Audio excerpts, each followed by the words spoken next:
right. Hello everybody, welcome to this new video. Today, the purpose of this video is to talk about my story about financial freedom and my own very personal approach to financial freedom. Now, a lot of people online are talking about financial freedom, which is understandable. It sounds very interesting. It is a very attractive topic. And if you hate your job, most certainly you will be interested in learning how the hell do you live this dreadful situation that is working in something that you don't like. And then the concept of financial freedom is something that you desire, and then there are a lot of voices out there. So here's my own personal take about financial freedom, personal finances, and what role do they play in life. So in order for you to understand my approach, the best thing that I can do is to tell you my own personal story. Okay? So we have to wind the clocks back some years ago, probably several, to when I used to live in my home country, which is, as you may already know, Costa Rica. So I was born in a very small hometown, which I also refer to as my own little shire, similar to the Lord of the Rings. It's the same place. And one of the most beautiful things that I've learned from that is that it gives you the power of perspective. So it was a very small place, and we didn't really have a lot of resources. We were a very family, friend-orientated community. We didn't have, and probably still to this day, they don't have over there, like big cinemas, big shopping malls, or fairgrounds, or sports, like the usual stuff that you have in the big cities, which is what people use to have fun. So because of that, I learned to have a very low-key, minimalistic lifestyle. And I also had my fair share of traveling, so that gave me perspective of here's the big world out there, the capital, the big cities from the US, and here's my little shire where I live. So since I spent most of the time here, I really never had to, think big or spend a lot of effort and time trying to get some of the experiences there. Why is this even relevant? So that's a great question. This is relevant because I don't necessarily believe in a world or a life that is full of luxuries. Again, because of my background, my story, I learned to value perspective and find a lot of value in the small things. Quote unquote small things, if you think about it, like what could be bigger than the love of your parents, the love of your mother, the love of your friends, becoming almost relatives with your neighbors, with friends that you grew up with. Like there's nothing bigger than that. So that's to me the most important thing in life, being around those people and also trying to be of service for the community. So this little hometown guy moves to college. I go to college. I moved to a bigger city also in Costa Rica, which was nice. Then I started to work, and here is where I had my first personal encounter with the real corporate world. Now, if you're a Latino person, and if you have ever worked in a Latino working culture, or if you know someone that has been in that position, this person or you yourself may already know how different it is from anything else in the world. Like Latinos, we have a reputation for a lot of bad things, but the good one thing that we're most known for, hopefully, is that we are very, very hard workers. Like no one questions how hard Latinos work. And that's very good on one side because it builds this reputation and it delivers, it gives results. But on the same side, or on the opposite side should I say, it's also pretty dreadful. It's also very hard and it takes a very heavy toll on us, the workforce, the people that are actually on the trenches doing all of the heavy lifting. So on top of that, the particular job that I had at the time, which was a manufacturing engineer, was ridiculously demanding. And on top of that, just to make it better, it was not only demanding, but also the company in that particular moment in time was demanding a lot of effort from me and everybody else because we had a very big business challenge ahead of us.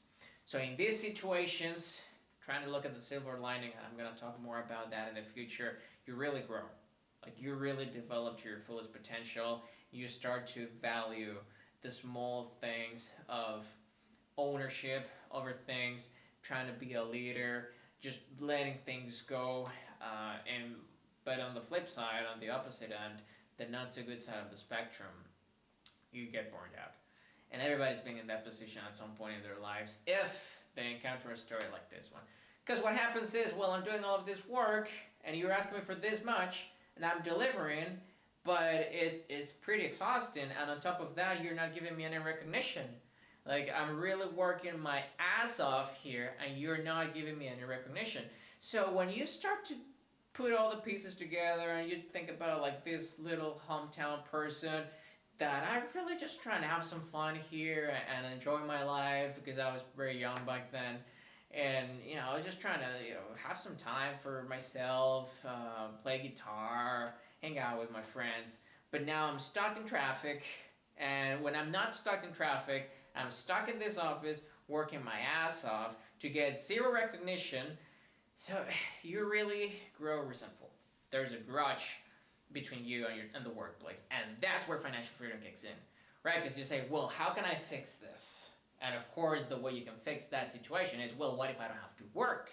If you don't have to work, then most certainly you are in that position of, well, I don't have my job because I just don't have any. Of course, then the question is, how the hell do I get there? And again, there are a lot of voices out there online that will talk about financial freedom. So I've been getting a bunch of training, gathering knowledge to try to get there. It depends on a lot of things how to get there, and I'll be talking more about that. I've already provided a lot of value in the blog, through the coaching sessions, in the Learn Hub, and also in our daily posts at paula.growfree. So my personal take, and that's the story, first of all, right? Like, that's the story. Little hometown guy meets the corporate world. The corporate world shreds the living life out of this little person, and this is just like a ridiculous mess. And then I grew resentful. I wanted out, and I started to get involved with the ideas of financial freedom and how to get there. Enters also the variable of me moving here to the Bay Area, to California, to the United States of America, which was a long-term plan of mine, which you may already know. And well, this is also playing its big part in that role. So I'm going towards that major goal of financial freedom. But so what's my mentality today, October 2024, about financial freedom? What's my own personal approach? So when I moved from Costa Rica to California, now we're talking about the California work culture. Now, I don't know, you guys tell me in the comments if you think this is not the case, but I don't know if the entire state is like this, or at least the big tech scene here for the already big companies is like that, because I'm part of a big tech company. But like, it really isn't that intense. Like, probably in a small startup it is intense, but here it isn't. And again, let me know in the comments if I'm wrong. Like, that's the whole purpose of me talking to this camera. I want to connect with you behind the screen. So share me in the comments if I'm wrong, and please give me examples, and we can start a little conversation, because I think it's something interesting to talk about. Point is, I moved from this horrible work culture and get here, landed in the Bay Area in California, and guess what? I was like, whoa, this is pretty nice. Like, people actually get here at 8 or 9 sometimes, and they leave at 5, and not necessarily they take their job with them back home. Like, they really work for, the 8 to 9 hours that they need to work, and they do their job, and there's not a manager yelling at them or being rude with them somehow. People are getting a fair share of recognition, sometimes too much, but well, that's a separate topic. And so I started to like it here, and that really made me very happy overall, of course, because my quality of life improved. Now I am in a very nice work culture, in a very nice work environment. I don't have anything wrong to say about my current employer. And also, I'm not stuck in traffic all the time, because that was the problem with our third world transportation system in Costa Rica. Right? So financial freedom doesn't seem so urgent now. And that's something that I really hope that you encounter as you go down this road. Like, you still want financial freedom, but it's not your only solution. right? Like there are other strategies. This is an interim action, so to speak. Like I'm working towards the financial freedom goal, but my day-to-day lifestyle is pretty decent. I really like it. No complaints. I have a great life. And honestly, the only thing that makes it pretty hard is being here talking to you guys in front of this camera, like grow free. It's really complicated. Like having your own side hustle, your second job, your own business is pretty tough. And I'll be talking more about that as well. So if you are in that position, kudos to you. I understand. But well, that such is life. So that's a good segue to talk about what's my current approach more in depth. So financial freedom to me now, it's not the solution to fix this horrible lifestyle. So the solution actually is, or what it is intended to do, is to allow me to unlock the next level of my life. Okay? So I've already talked about this in the past, but a quick summary again. If we reference the Robert Kiyosaki cash flow quadrant, you have employee, self-employed, business owner, and investor, right? And a lot of people, the vast majority of people worldwide are here. Employee or self-employed, right? So with financial freedom, actually what I'm trying to do, and I'm already doing, is unlocking the other two levels of that quadrant with investing and being a business owner. So that by unlocking those levels, or getting to those sections, those quadrants, I am also contributing to financial freedom, contributing to that goal, and financial freedom itself, it's something that is gonna reward me with this.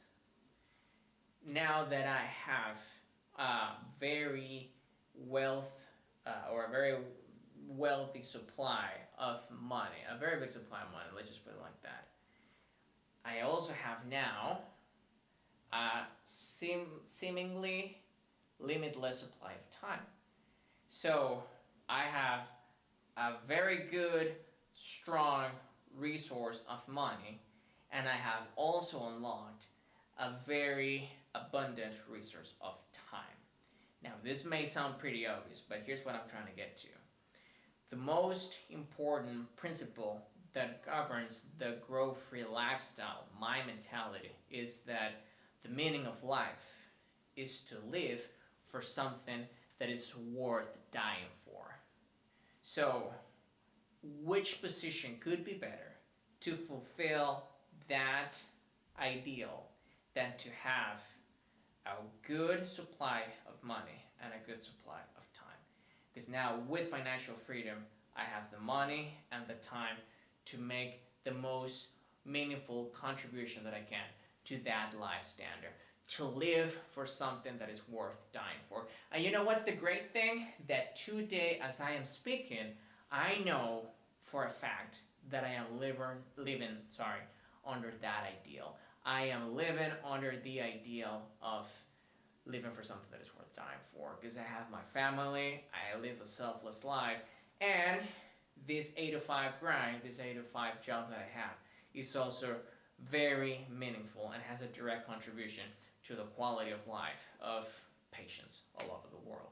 So it's a great life today, and it can be even better, so that once that I unlock financial freedom, I have also unlocked the investing quadrant, the business owner quadrant, and now I also have a steady and strong supply of money and time, so that combining all of those things, I am living to my fullest potential and also living under the grow-free ideal of, again, living for something that is worth dying for. And I really believe in that idea. Like, I really don't see any argument against it. I've thought a lot about that. And in a later video, I'm going to explain more how did I get to that conclusion that that's the meaning of life. But there you have it. Again, as a summary, my story was I was born out. I was really trying to get away from this very hard, deep pain that was my employment situation. Then, trying to fix that, I moved here to the United States. The interim action of still working, it's fine because now it's a good work environment and it's also a meaningful contribution to the world. and I'm trying to get to financial freedom so that I can live to my fullest potential and be in the best possible position to live for something that is worth dying for, with a strong supply of money and also with a strong supply of time, now that I don't have to work for an employer, although I'm very happy and very proud of doing that. So there you have it. That's my voice about financial freedom. You're not going to hear me talk about having luxuries, a car collection, an art collection. I love cars. I love art. If it happens, it happens. But that's not what guides me, really. My mentality is not fixed in I want this because I want the Italian sports car parked in this gigantic mansion. That's not my goal behind building wealth. Wealth should only be the reflection of the value that I've created, and that value, because of how I think, is going to be orientated towards helping others and living this selfless life. So that's my story and my approach to financial freedom.